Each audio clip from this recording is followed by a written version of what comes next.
4 PM news network में दोस्तों आपका स्वागत है। मैं हूं आपके साथ राशिद जहीर। अडानी को 3 झटके इतने बड़े लग चुके हैं, हिंडनबर्ग का नुकसान भी भूल जाएगा। हिंडनबर्ग के नुकसान से तो वो उबर कर वापस आ गया था। किन की वजह से आया था ये आप जानते हैं। ऐसे दुनिया में बहुत कम बिजनेसमैन हुए हैं कि जो जमींदोज हो गए हों और फिर दोबारा से आसमान में आ गए हों। मोदी जी के दोस्तों में संभव है। अडानी के बारे में आप तमाम खबरें सुन चुके कि हिंडनबर्ग ने किस तरह से उसको बर्बाद किया। और हिंडनबर्ग भी कोई फरिश्ता नहीं है, उसका कारोबार ही यह है।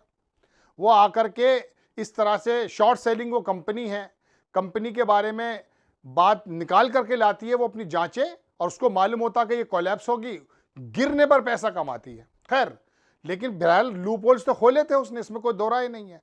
अब मैं आपको बताना चाहता हूं कि अडानी को 3 बड़े नुकसान क्या हो गए। श्रीलंका में सरकार आ गई। अब आप कहेंगे श्रीलंका सरकार से क्या मतलब, बताता हूं। श्रीलंका का बिजली का जो बोर्ड का अध्यक्ष था ना, वो लंका के अंदर संसदीय दल में बैठ करके बता चुका था कि मुझ पर प्रधानमंत्री का, यानी कि उस समय के राष्ट्रपति जो वहां के थे, उन पर जो है दबाव मोदी जी का, यानी कि पीएम ऑफिस इंडिया, इस वजह से मुझे उसको परियोजनाएं देनी पड़ रही हैं। इसी बात को मुद्दा बना करके वहां एक पार्टी थी, हालांकि वो कम्युनिस्ट पार्टी मानकर चलिए उसको, लेकिन नया लड़का 55 वर्ष का वो निकला और निकल करके वहां सरकार बनाने जा रहा है। बेहतरीन बहुमत उसको मिला। और किन के खिलाफ मिला? जो 1970 या मैं कह सकता हूं 72-70 से ही मानकर चलिए, उनका कुछ परिवारों का कब्जा था।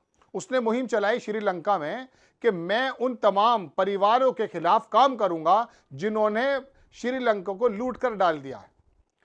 अब ये महिंद्रा पक्षेर, राज पक्षेर, दुनिया पक्षेर, वो पक्षेर, जितने भी लोग होते थे, इनके नाम लेने में थोड़ी दिक्कतें होती हैं, पढ़कर सुनाऊंगा, रिपोर्ट दूंगा सब आपको। इनके बारे में अगर मैं आपको बताऊं, किसी पे 18 बिलियन, किसी पे 11 बिलियन, इन्होंने श्रीलंका को चूस कर डाल दिया था। उसके खिलाफ ये बंदा खड़ा हुआ था और वहां इसकी मुहिम का एक बहुत बड़ा हिस्सा था कि अगर मैं सरकार में आता हूं तो ये जो बिजली की परियोजना जो पंखों से चलाई जाती है, हवा से बनाई जाती है, उसको मालूम नहीं क्या नाम दिया था, ये बताता हूं, तो उसमें उसको मैं निकाल करके फाड़ फेंकूंगा। वो परियोजना है अडानी साहब की। अब अडानी साहब को धक्के लग रहे हैं साहब श्रीलंका से, ये लग जाएंगे, क्योंकि उसके मैन्युफेस्टो, उसके बातों में ये बात है। बांग्लादेश का नुकसान आपको पता ही है। वहां पे जैसे ही हसीना वाजिद गई, वहां के लोगों ने कहना शुरू कर दिया, इतनी महंगी बिजली, इसको वापस करो। अब वहां पर जो वो झारखंड के अंदर तमाम बनाया था बिजली का कारखाना, पिछले 2-3 दिन पहले मैंने रिपोर्ट बनाई थी, अब वो भारत को मोदी जी ने फौरन व्यवस्था बनाई और उनको कहा भाई इसका नुकसान ना हो, इसको लेना खुद शुरू कर दो, तो यहाँ की ग्रिड में आ रही है वो। उससे पहले आपको मालूम, अब कीनिया के अंदर भी उसको ऐसा बहुत बड़ा नुकसान है। स्विस बैंक, स्विट्जरलैंड की तरफ से आपको पहले खबर आ चुकी है। तो अडानी को कई तरह के बड़े नुकसान होने जा रहे हैं। अब आप सोचेंगे इसमें मैं खुश क्यों हो रहा हूं? अडानी के नुकसान से मुझे खुश क्यों होना चाहिए? अडानी ने मेरी भैंस खो दी है क्या? मैं तो जानता भी नहीं, वो मुझे नहीं जानता बेचारा। बात यह है, अडानी ने जिस प्रकार से काम करके सत्ता की दोस्ती से, जैसे आरोप लगते हैं, दिनों दिन रात चौगनी नहीं, कोरोना में जब आप और मैं तबाह बर्बाद हो रहे थे और वो आसमान को छू रहा था, मैं आपको परसों भी बताया, 60,000 करोड़ का व्यक्ति कोरोना के समय निकलते के साथ ही दुनिया का दूसरे नंबर पर पहुंच गया। मेरी तनख्वाह वही है, आपकी रोजगार वही है। 71 करोड़ लोग 200 रुपए से नीचे कमा रहे हैं साहब। 81 करोड़ लोग लाइन में लगे हुए हैं, लेकिन फिर भी आप ये उस पर कमाल देखिए। धार्मिक पशु ऐसा बनाया हिंदी पट्टी के लोगों को कि आज भी 240 के करीब सीटें दे दी हैं बीजेपी को। पहले किसी जमाने में छोटा सा वो हुआ करता जो झूठा, और आप सारे लोग दरोगा बन जाते थे। कैसे दरोगा बन जाते थे? राजीव गांधी ने कर दिया है घोटाला, बाद में तो नहीं निकला वो घोटाला। 60 करोड़ रुपए का घोटाला जो वीपी सिंह ने खोला, जो नहीं था, सरकारें पलट देते थे आप। इंदिरा गांधी की जरा सी चूक पर सरकारें पलट देते थे आप। वो खिचड़ी सरकार आप ही तो लाए थे जब तबाह बर्बाद हुआ था हिंदुस्तान। वो जनता पार्टी की सरकार में क्या हुआ? वो जनता दल की सरकारों में क्या हुआ? कहने का मेरे मतलब यह है कि मैं उन नेताओं के बिल्कुल खिलाफ नहीं हूं। वाकई विपक्ष की आवाज होनी चाहिए, लेकिन स्टेबल सरकार देने का भी तो जरूरी काम आपका ही है। लेकिन आप क्या करते हैं? आप ये करते हैं कि स्टेबल सरकार धार्मिक मुद्दों पर देते हैं। मंदिर बना देंगे, मस्जिद बना देंगे, कब्रिस्तान की दीवार हटा देंगे, शमशान की दीवार बना देंगे। ये जब तक बातें रहेंगी तो न्यूजीलैंड का सपना मत देखिएगा, ऑस्ट्रेलिया का सपना मत देखिएगा। हाँ, देश का ये 1% 40% संपत्ति को अपने पास लेकर के अमेरिका में मकान खरीदेगा अंबानी का बेटा। तुम्हें क्या प्रॉब्लम है भाई? लेगा वो, क्योंकि आप कोई बुरे नहीं लगते हैं। बुरे इस बात पर लगते हैं कि आपने जितने हिसाब से नौकरियां देनी थी क्या दी? अडानी साहब बताएं तो सही कि देश के अंदर नौकरियां कितनी दी हैं? आप पैसा कमाने में, सरकारों की तरफ से जमीनें लेने में, उनसे सुविधाएं लेने में सबसे आगे। आपके मुताबिक प्रधानमंत्री के दौरे हो रहे हैं, ऐसे आरोप लगता है। गरीब आदमी तो 200 रुपये नीचे से गुजर रहा है। तो चलिए खैर, अब मैं आपको सिलसिलेवार 2-4 वो चीज़ें दिखा देता हूं, उसके बाद आप तय कर लीजिएगा जनाबे वाला। देखिए दोस्तों, बात यह है, अडानी के लिए केन्या के बाद श्रीलंका से आई बुरी खबर, डूब सकते हैं हजारों करोड़। क्या है बुरा पूरा मामला? चैनल 18 ने, अंबानी के टीवी ने बतानी पड़ेगी, वो मामला मैं आपको बता चुका हूं। ठीक है, Adani wind energy project challenged in Sri Lanka supreme court, ये पहले हो चुका है।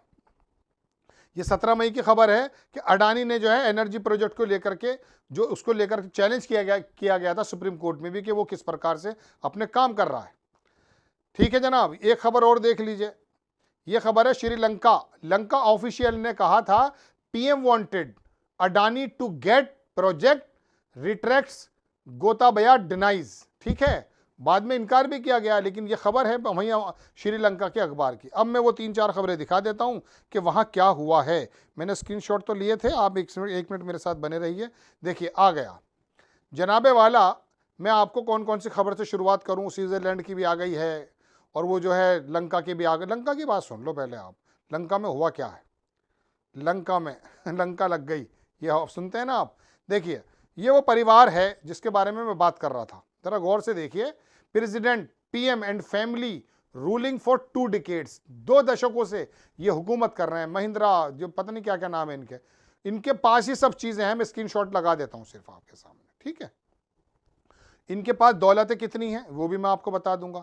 अब वहां पर हुआ यूं है, पहला घोटाला तो आप ये देखिए खबर, ये है केनिया की। कीनिया एविएशन, वहां पर एक एयरपोर्ट बनाने की बात थी, कीनिया के लोगों ने वहां हंगामा कर दिया था। फिर इनका एक लेटर भी आया था, बाद में कह दिया फेक लेटर है, धमकी दे रहे थे ये कि हम तुम्हारी पोल खोल देंगे। Kenya aviation union worker and protest against Adani propose take over the main airport. वहां पर वहां के लोगों ने, 10,000 से ज्यादा लोग थे, उन्होंने हंगामा कर दिया था। ठीक है जनाब, एक बार स्विस बैंक से भी आया था इनका कोई मामला, वो भी बता दूंगा मैं आपको। तो ये हुआ यूं है, स्विट्जरलैंड ने भी फ्रीज कर दिए थे 310 million in investigation in Adani group. बाद में सुना है कुछ रिलीज हुआ है, ये सितंबर 11 की खबर है 2024 में। इसके बारे में कुछ लोगों का कहना ये है भी नहीं।